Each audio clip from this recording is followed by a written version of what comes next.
Praise lord. దేవాతి దేవునికి వందనాలు. ప్రభు నామమున మీ అందరికీ నా ప్రత్యేకమైన వందనాలు, శుభాలు తెలియజేస్తున్నాను. మరి ఈ దినము దేవునికి కృతజ్ఞత కానుకిచ్చు దినము. మీరిచ్చే ప్రతి కానుక నిమిత్తం కూడా ఈరోజు మేము ప్రార్థించి వాటన్నిటినీ దేవుని యొక్క పరిచర్యలో వినియోగిస్తాం. ఈ దినము కొరకు ఏర్పాటు చేయబడిన దేవుని వాగ్దానము అపోస్తుల కార్యములు 5వ అధ్యాయము 16వ వచనము.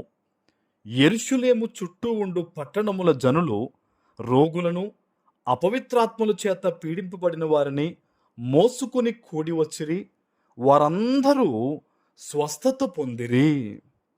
దేవుని నామానికి మహిమ కలుగునుగాక. ఈ ఉదయకాల సమయంలో, ఈ నూతన నెలలో దేవాతి దేవుడు గొప్ప వాగ్దానాన్ని నీకు అందిస్తూ ఉన్నారు. ఆమెన్. దేవుని యొక్క సన్నిధిలో ఈరోజు వాగ్దానం కోసం నువ్వు కనిపెడుతూ ఉన్నావు కదా. నిన్ను చూచిన నీ తండ్రి ఈ నెలలో ఆశీర్వాదకరంగా నీవు ఉండేటట్లు నిన్ను ఆశీర్వదించిస్తున్న మాట ఇది.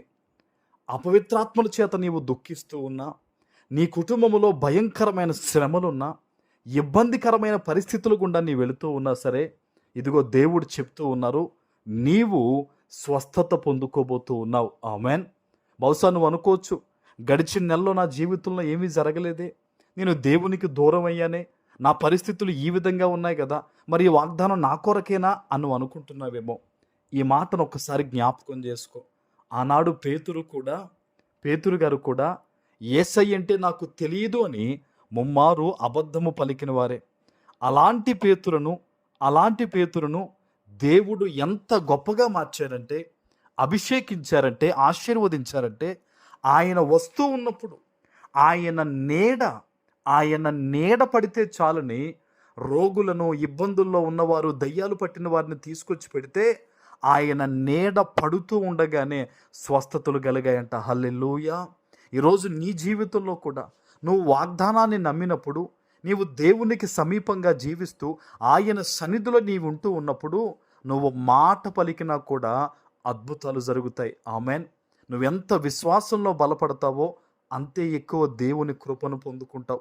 చాలామంది ఈ నూతన నెలలో అడుగు పెడుతూనే కొంతమంది త్రాగుడు వైపు వెళ్తారు, కొంతమంది లోకము తట్టు తిరుగుతారు. కానీ ఎందరైతే ఈ దినము దేవుని సన్నిధిలో ఆయన మాటను పట్టుకున్నారో, ఎందరైతే ఈ దినము దేవుణ్ణి కృతజ్ఞతాపూర్వకంగా ఎదుర్కొన్నారో, ఎంతమంది మోకరించి ప్రార్థన చేస్తున్నారో, వారందరితో దేవుడు చెప్తున్న మాట ఏంటంటే, ఈ నెలంతా కూడా నీవు దీవెనకరంగా ఉంటావు. ఆమెన్. నీ ఇంట అపవిత్రాత్మ ఇబ్బందులున్నా సరే, నీ శరీరము రోగములతో ఉన్నా సరే, గడిచిన నెలతో అదంతా పోయింది. ఇదిగో నూతన నెలలో ఇది దేవుడిస్తున్న వాగ్దానం. ఇది నీవు అనేక మందికి ఆశీర్వాదకరంగా ఉంటావు. ఆమెన్. ఎప్పుడో తెలుసా? ఈ వాగ్దానం ఎత్తిపెట్టి నువ్వు దేవుణ్ణి స్తుతించి ప్రార్థించినప్పుడు. చూడండి, ఆనాడు మోషే తన చేతులెత్తి ప్రార్థించినప్పుడు ఇశ్రాయేలీయులు గెలిచారట. ఈరోజు నీ ఇంటికి నీవే పెద్ద. నీ జీవితంలో దేవుణ్ణి ప్రథమ స్థానముగా నీవు పెట్టుకుని నువ్వు చేతులెత్తి ప్రార్థన చేయి. అయ్యా, ఈ జూన్ నెలంతా కూడా నన్ను, నా కుటుంబాన్ని, సమస్తాన్ని మీరు దీవించండి. మీరిచ్చిన వాగ్దాన ప్రకారం మమ్మల్ని స్వస్థపరచండి. మేము మేలు పొందుకుని అనేక మందికి సాక్షిగా నిలబడేటట్లు మమ్మల్ని ఆశీర్వదించండి ప్రభువా. నువ్వు ప్రార్థించు. ఈరోజే ఈ వాగ్దానం నీ పట్ల ఆయన నెరవేరుస్తారు. ఆమెన్. ప్రార్థన చేసుకుందాం. పరిశుద్ధుడా, ప్రేమ కలిగిన తండ్రి, మీకు వందనాలు. ఈ ఉదయకాల సమయంలో మీరిచ్చిన గొప్ప వాగ్దానము ప్రతి బిడ్డ జీవితంలో నెరవేర్చి స్థిరపరచమని యేసు నామమున ప్రార్థిస్తున్నాను తండ్రి. ఆమెన్.